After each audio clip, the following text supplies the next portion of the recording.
Assalamualaikum warahmatullahi wabarakatuh. Kami dari kelompok 10 yang beranggotakan 3 orang. Yang pertama, Winda Aliyatul Khairiyah. Yang kedua, Wulan Yuni Nur Faiza. Dan yang ketiga, Rizka Nur Budiyarti akan mempresentasikan hasil diskusi kami tentang penyimpulan langsung, ekuivalensi, konversi, dan lain-lain. Pengertian penyimpulan langsung. Penyimpulan langsung merupakan bentuk dari penyimpulan yang secara langsung dapat ditarik kesimpulan dari suatu premis saja. Dan dari premis tersebut, kita dapat menurunkan suatu konklusi dari sebuah proposisi. Dan dapat kita simpulkan bahwa yang menjadi dasar dari penyimpulan yaitu premis, dan proposisi hasil penyimpulan disebut dengan konklusi. Penyimpulan langsung semacam ini merupakan sebuah cara di mana kita bisa berpikir untuk menemukan sebuah proposisi baru atas dasar proposisi yang sudah dimiliki, tetapi ada perbedaan dari proposisi lama. Namun, tetap merupakan proposisi yang harus mengikuti ide atau gagasan yang ada pada proposisi lama. Dalam penyimpulan ini tidak diperlukan pembuktian-pembuktian, karena penyimpulan langsung dapat disimpulkan bahwa subjek sama dengan predikat. Contohnya, kuda itu binatang. Macam-macam penyimpulan langsung. 1. Ekuivalensi, yaitu mengatakan hal yang sama persis namun hanya perumusannya yang berlainan, tetapi dalam menggunakan subjek, predikat, dan nilai yang sama. Contoh, ada orang pintar yang kurus. Jika disimpulkan, maka menjadi ada orang kurus yang pintar. 2. Konversi, yaitu proses-proses menukarkan subjek dan predikat dalam sebuah proposisi tanpa mengubah kebenarannya. Konversi dapat dibentuk dengan menukar atau membalik yang semula subjek menjadi predikat dan predikat menjadi subjek tanpa mengubah kebenaran yang telah ada. Proposisi yang telah diberikan disebut konverten dan proposisi kesimpulannya disebut konvers. Contoh konverten, tidak ada gajah yang disebut monyet. Contoh konvers, tidak ada monyet yang disebut gajah. Konversi dibagi menjadi dua, yaitu konversi sederhana dan aksidental. Konversi sederhana merupakan bagian pertama proposisi yang dipindahkan ke bagian kedua, lalu bagian kedua proposisi juga dipindahkan ke bagian pertama dengan kebenarannya. Contoh, beberapa mahasiswa rajin diganti menjadi beberapa yang rajin adalah mahasiswa.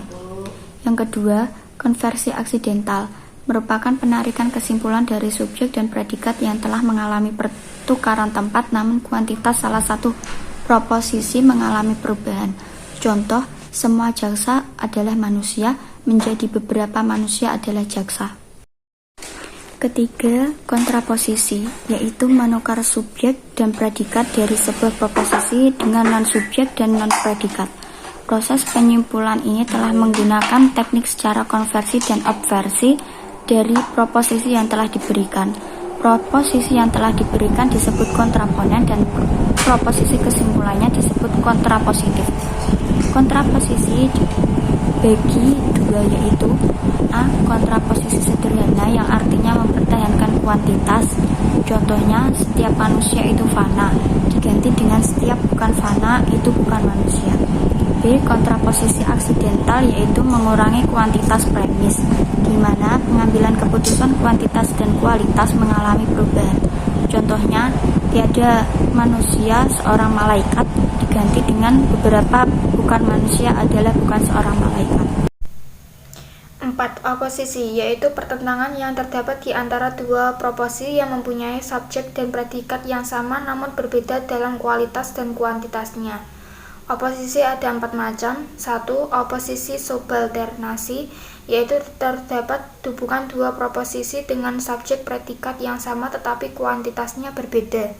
2. Oposisi kontradiktoris, yaitu hubungan dua proposisi dengan subjek predikat yang sama tetapi beda kualitas dan kuantitasnya. Contoh, semua manusia bekerja menjadi beberapa manusia tidak bekerja. 3. Oposisi kontraris, yaitu hubungan dua proposisi universal dengan subjek dan predikatnya sama namun kualitasnya berbeda. Contoh, semua anggota aparat desa korupsi menjadi sebuah anggota aparat desa tidak korupsi. 4.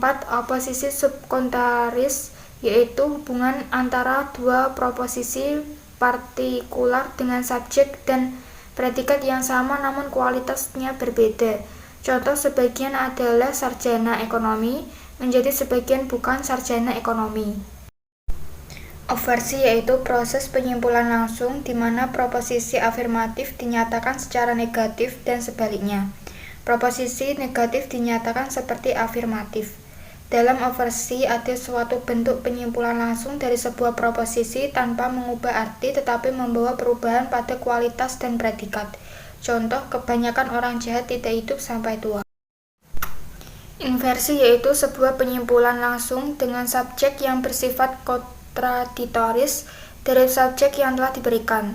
Tujuan penyimpulan langsung dengan menggunakan inversi yaitu untuk mendapat kesimpulan dengan subjek kontradiktoris dari subjek yang diberikan.